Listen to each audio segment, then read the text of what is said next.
Okay, before I get going any further on this, I want to show you. I'm doing the fork seals on a 1982 Honda Goldwing. I've taken the valve stem out. I've taken the rubber hose off that runs across from the other side, so you can get it off. It won't twist unless you take the other side off also. Took the handlebars off. Got a nice rag here trying to protect my tank.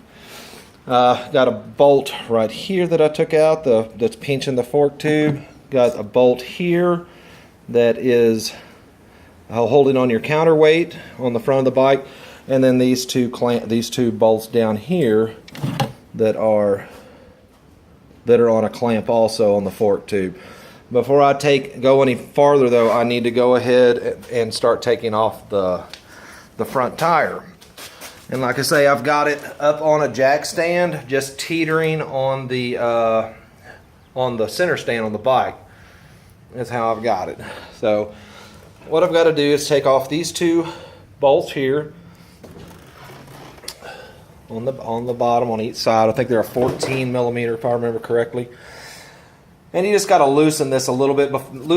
Take this one off on this side first, and then loosen this on this side just a little bit. It doesn't have to just break it loose. And then come over here and loosen this side over here. And you can go ahead and take the whole bolts off. The tire's going to come out. You have to watch the speedometer cable. When you take this off, the speedometer cable, it's set in some gears in here. So when you pull it down, be careful, and pull the speedometer cable out and just set it aside. And the brake should come off with the brakes still attached to the bike. If they don't, well, might have to take the brakes off and kind of pry on them to get them off. If your discs are, which these are a little bit, hourglass shape from wear.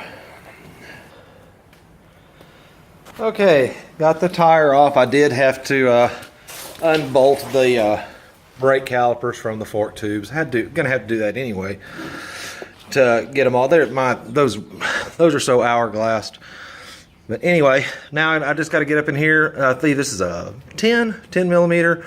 I'm gonna take off these. You can take the whole fender off if you want to. Just got a few little rubber grommets and stuff to take off.